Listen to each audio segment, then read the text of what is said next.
Guys, ഞാൻ കണ്ടതിൽ വെച്ച് ഏറ്റവും വേസ്റ്റ് ആയിട്ടുള്ള മാർവൽ പ്രൊഡക്റ്റാണ് അയൺ ഹേർട്ട് എന്ന് പറയുന്നത്. അത് ഫസ്റ്റ് എപ്പിസോഡ് തന്നെ ഇത്രയും അപരാധം പിടിച്ചതായിട്ടും ബാക്കി 5 എപ്പിസോഡ് ഞാൻ കണ്ടു. എന്തിന്? റിവ്യൂ ചെയ്യാൻ വേണ്ടി. എന്തിന്? ഒരു മാർവൽ ഫാൻ ആയതുകൊണ്ട് ഈ 5 എപ്പിസോഡ് ഞാൻ കണ്ടു. എനിക്ക് മാർവലിനോട് ഒന്നേ ചോദിക്കാനുള്ളൂ, നിങ്ങൾക്ക് എന്താ വയ്യേ ഇങ്ങനെയൊക്കെ ഷോ ഇറക്കി വിടുന്നത്? ഒരുമാതിരി ഒറ്റ വാക്കി പറഞ്ഞ ഇത് ശവക്കല്ലറ പോലെയാ. അകത്ത് കംപ്ലീറ്റ് ചീഞ്ഞ് കിടക്കുക, പുറത്ത് നല്ല paint. Wokeism at it speak എന്ന് പറയാം. ഫസ്റ്റ് തന്നെ അയൺമാനിട്ട് ഊക്കലാണ് തുടക്കത്തിലെ ഡയലോഗിൽ തന്നെ, തുടങ്ങുമ്പോൾ തന്നെ. He contributed immensely to the field, so I won't roast Tony Stark off rip. But I don't have $1 billion. Tony Stark was able to build this in a cave with a box of scraps.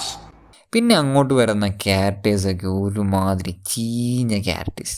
റിറി ഇതാണ് നമ്മുടെ main character. അതായത് സാക്ഷാൽ അയൺമാനേക്കാൾ മുകളിൽ എന്നാൽ captain America താഴെ എന്ന രീതിയിലുള്ള കാട്ടിക്കൂട്ടലാണ് പുള്ളിക്കാരി. അങ്ങനത്തെ ഒരു ക്യാരക്ടർ. പിന്നെ ഇതിലൊട്ടും സഹിക്കാൻ പറ്റാത്ത റെഡ് ഹുഡും ടീമുമാണ്. Okay, first of all I am not against woman and queer people.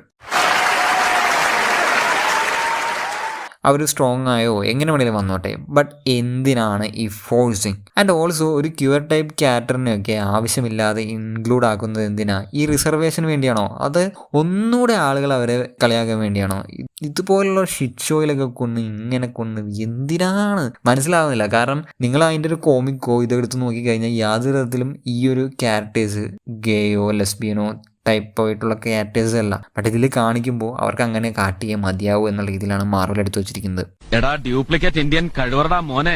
അതെ, എന്ന് ഒരുമിച്ചിരുന്ന് മോന്തെന്ന് റോയ് ചാൻ അറിയോ ഇയാൾ ആരാണെന്ന്? ഇല്ല, അറിയില്ല, അറിയിക്കില്ല. ഇപ്പൊ ക്യാപ്റ്റൻ അമേരിക്ക ഫസ്റ്റ് അവഞ്ചറൊക്കെ ഇപ്പം ഇറക്കിയിരുന്നു. ഒരു പക്ഷേ റെഡ് സ്കളിനെ വരെ ഇവന്മാർ ക്യൂർ ക്യാരക്ടറായിട്ട് ഇറക്കിയാണ്. ഇത്രയും കാലം കൊണ്ട് കൊടുക്കാത്ത ഒരു റിസർവേഷൻ ഇപ്പോൾ എന്തിനാണ് അവർ കൊടുക്കുന്നത്? വളരെ പൂവറായിട്ടുള്ള ഫൈറ്റാണ് അടുത്തെടുത്ത് പറയാനുള്ളത്. റെഡ് ഹുഡിൻ്റെ ടീമിൽ ബ്രദേഴ്സിൻ്റെ ആ ഒരു കോംബോ, ബ്രദർ സിസ്റ്റർ ആ ഒരു കോംബോ, ഇവരെ പ്രൊമോട്ട് ചെയ്യുന്നത് the muscle of the show എന്ന് പറഞ്ഞാണ്. തുടക്കം തന്നെ വളരെ പവർഫുൾ ആയിട്ടുള്ള സെക്യൂരിറ്റിയും ഗാർഡ്സിനെയും ഒക്കെ ഇടിച്ചിടാൻ പറ്റുന്ന രീതിയിൽ കഴിവുള്ള ആ ഒരു ക്യാരക്ടേഴ്സ്. പിന്നീട് റിറി എന്ന് പറഞ്ഞാൽ ചെറിയ നമ്മുടെ മെയിൻ ക്യാരക്ടറിൻ്റെ അടുത്തെത്തുമ്പോൾ, അതായത് ഒരുമാതിരി തെലുങ്ക് പടത്തിലെ അല്ലെങ്കിൽ വേറെ ഏതെങ്കിലും പടത്തിലെ പോലെ റിറി എന്ന ക്യാരക്ടറിൻ്റെ അടുത്തെത്തി കഴിയുമ്പോൾ ആ ക്യാരക്ടർ സിമ്പിളായിട്ട് ഇവരെല്ലാം ഇടിച്ച് തോൽപ്പിക്കുകയാണ്. അതും അയൺ സൂട്ട് ഒന്നുമില്ലാതെ തന്നെ ഒരുമാതിരി പുലിയൊക്കെ എലിയായ അവസ്ഥയായി പോയി ആ ഒരു ഫൈറ്റ് സീൻ വന്നു കഴിഞ്ഞാൽ. ഇറ്റ്സ് ഓക്കെ, പോട്ടെ, നമ്മുടെ മെയിൻ ക്യാരക്ടറാണ്. സാർ എഴുതിയിരിക്കുന്ന പോലെ ഒരു ബൈക്ക് ജമ്പ് തന്നെയാണ് പ്ലാൻ. പക്ഷേ ബൈക്ക് ജമ്പ് നമ്മൾ ഒരുപാട് പടത്തിൽ കണ്ടിട്ടുണ്ടല്ലോ സാർ. ഇതൊരു ത്രില്ലിംഗ് ആയിട്ടാകാമെന്ന് വിചാരിച്ചു. അടുത്ത സംഭവം എന്ന് വെച്ചാൽ ഇതിൽ പ്രെഡിക്റ്റബിലിറ്റിയാണ്. അതാണ് മറ്റൊരു ഹൈലൈറ്റ്. ഇവൻ നടക്കാൻ പോകുന്ന ചെറിയ കാര്യങ്ങൾ വരെ നമുക്ക് അത് നടക്കാൻ പോകുന്നതിന് മുന്നേ മനസ്സിലാകും. അത്ര കൂതറ റൈറ്റിംഗ്.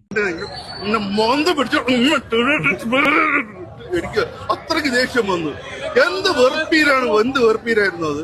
ഒരു 8ൽ പഠിക്കുന്ന മാർവൽ മൂവീസ് എല്ലാം കണ്ട ഒരു കുട്ടിക്ക് കൊടുത്താൽ ഇതിലും ബെറ്ററായ ഒരു പക്ഷേ സ്റ്റോറി ഉണ്ടാക്കിയിരിക്കാം. ഇതെല്ലാം പോട്ടെ, റീറിക്ക് അയൺമാനേക്കാൾ വലിയ ആളാവണം. ആയിക്കോ, ആര് പറഞ്ഞു വേണ്ടെന്ന്? ആദ്യം തന്നെ ക്യാപ്റ്റൻ അമേരിക്കനെ റീപ്ലേസ് ചെയ്തു. ഇപ്പോഴേ അയൺമാനെ റീപ്ലേസ്മെന്റ്. സോ പുള്ളിക്കാരി അതിന് വേണ്ടി നല്ല രീതിയിൽ പഠിക്കുന്നു, നല്ല രീതിയിൽ ബാഡ് ഗൈസുമായിട്ട് ടീം അപ്പ് ചെയ്ത് ഇല്ലീഗലായിട്ടുള്ള ക്യാഷ് ഉണ്ടാക്കുന്നു. വാ, എന്താ ഒരു ക്യാരക്ടർ അല്ലേ? ഇതെല്ലാം പോട്ടെ, പോരാത്തതിന് അയൺമാൻ ഈ സ്യൂട്ട് ആൻഡ് ടെക്നോളജി ഉണ്ടാക്കിയത് റിച്ച് ആയതുകൊണ്ട് മാത്രമാണ് എന്ന ഡയലോഗ്. ഈ പോങ്ങന്മാർ തന്നെയല്ലേ ഈ അയൺമാനിൽ ഈ ഡയലോഗ് അടിച്ചത്? Tony Stark was able to build this in a cave. Tony Stark was able to build this in a cave with a box of scraps. At least മാർവലിനോടല്ല, കെവിൻ ഫീജറിനോട് ഒന്നേ പറയാനുള്ളൂ. അറ്റ്ലീസ്റ്റ് മാർവൽ മൂവീസോ കോമിക്കോ കണ്ടവരെ കൊണ്ടെങ്കിലും കഥ എഴുതിക്കുക. ഒരുമാതിരി അവൻ്റെ മറ്റിടത്ത് സ്റ്റോറി ഉണ്ടാക്കി വെച്ചേക്കുന്ന രീതിയിലാണ് ഇതൊക്കെ ചെയ്തു വെച്ചിരിക്കുന്നത്. ഒന്നും പറയാനില്ല, അത്രയ്ക്കും ഇതാണ്. ഇത്രയും വലിയ തിരക്കഥയൊന്നും വായിക്കാൻ പറ്റത്തില്ല. ഒരു നട്ഷൻ 10 മിനിറ്റ് കൊണ്ട് എന്നെ കഥ പറഞ്ഞ് അത്ഭുതപ്പെടുത്താൻ പറ്റിയ, ഇൻസ്പയർ ചെയ്യാൻ പറ്റിയ, നമുക്ക് നോക്കാം.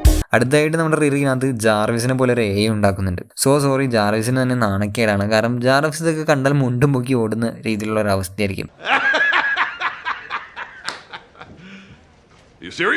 അത് ടോണി സ്റ്റാർക്ക് പോലെ ഒരാൾ കഷ്ടപ്പെട്ട് സമയം കളഞ്ഞ് ഉള്ള ടെക്നോളജിയൊക്കെ വെച്ച് AI ഉണ്ടാക്കി. ഇവിടെ മക്കളെ റിറി ഇവിടെയാണ് ഡിഫറെൻ്റ് ആകുന്നത്.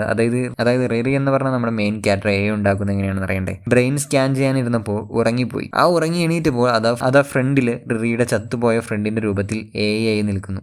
വാവ്, ഇങ്ങനെയൊക്കെ വേണം കണ്ടുപിടിക്കാൻ. ഇത് ഭയങ്കര രസമാണ് കാണണം നിങ്ങൾ. ആൻഡ് ആ ഒരു AI ക്യാരക്ടർ വാസ് വെർപ്പിക്കൽ അറ്റ് പീക്സ് എന്ന് പറയാം. മിണ്ടാതിരുന്നാൽ ഓക്കെയാണ്. One more word. Please give me one.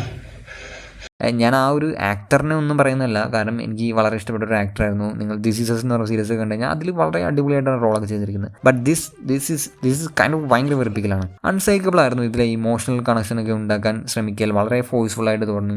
ഡെഡായ front, പിന്നെ സ്റ്റെപ്പ് ഫാദറിൻ്റെയും ആ ഒരു ഇഷ്യൂസൊക്കെ കാണിക്കുന്നു. അവരെക്കുറിച്ചുള്ള കഥ പറച്ചിലൊക്കെ വളരെ ബോറിംഗ് ആയിരുന്നു, അല്ലെങ്കിൽ വളരെ പ്രെഡിക്റ്റബിൾ ആയിരുന്നു. ഒരു തരത്തിലും ഇത് ചെയ്യാൻ പറ്റുന്നില്ല. ആക്ച്വലി ഇങ്ങനത്തെ ഒരു കാര്യം വരുമ്പോൾ നമ്മളത് കാണുന്ന ആൾക്കാർക്ക് നമുക്ക് കണക്റ്റ് ആവുന്ന രീതിയിൽ വേണം ചെയ്യാൻ. പക്ഷേ ഇതൊന്നും ഒട്ടും കണക്റ്റ് ആവുന്നില്ല. ആ 5th എപ്പിസോഡിൽ മാത്രം മരിച്ചുപോയ അവളുടെ ഫ്രണ്ടിൻ്റെ ബ്രദറിനെ കാണിക്കുന്ന സീനിൽ മാത്രം ബ്രദറും അവളുമായിട്ടുള്ളൊരു ചെറിയൊരു മീറ്റപ്പ് ഉണ്ട്. ആ ഒരു മൊമെൻറ്റിൽ മാത്രം കുറച്ച് എന്തെങ്കിലും ഒരു ഫെൽറ്റ് ചെയ്തു എന്ന് പറയാം. ഈവൻ ഞാൻ പറയുകയാണെങ്കിൽ ഇതിലെ 3rd എപ്പിസോഡിലെ ഒരു ഹൈസ്റ്റ് സീനും പിന്നെ 5th and 6th എപ്പിസോഡിലെ കുറച്ച് സീൻസും ഒഴിച്ച് കഴിഞ്ഞാൽ വലിയ കാര്യമായിട്ട് ഇതിനകത്ത് ഒന്നുമില്ല എന്ന് തന്നെ പറയാം. അപ്പോൾ ഇത്രയും കേട്ട സ്ഥിതിക്ക് ഇനി ചിലപ്പോൾ നിങ്ങൾ ഈ സീരീസ് കണ്ടാൽ ഇഷ്ടപ്പെട്ടേക്കാം. അപ്പോൾ ഇനി ഞാൻ പറയാൻ പോകുന്നത് സ്പോയിലറാണ്. ഡൊർമാമു ആണ് ഇതിൽ മെയിൻ വില്ലൻ എന്നാണ് വിചാരിച്ചത്.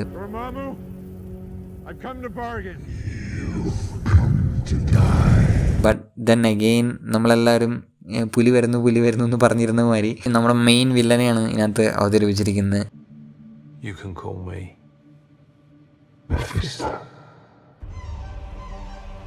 ആൻഡ് എന്തായാലും റെഡ് ഹുഡ് എന്തായാലും പവർ ലോസ്റ്റ് ആവുന്നു ഇതിൻ്റെ ലാസ്റ്റ് ആയി കഴിയുമ്പോൾ. നെക്സ്റ്റ് എന്തായാലും ആ ഡൊർമാമു വഴി ആ ഒരു പവർ തിരിച്ചു കിട്ടുമെന്ന് ഉറപ്പാണ്. ആൻഡ് ഓൾസോ റെഡ് ഹുഡ് എന്തായാലും പുള്ളിയുടെ നെക്സ്റ്റ് പപ്പറ്റ് ആവും.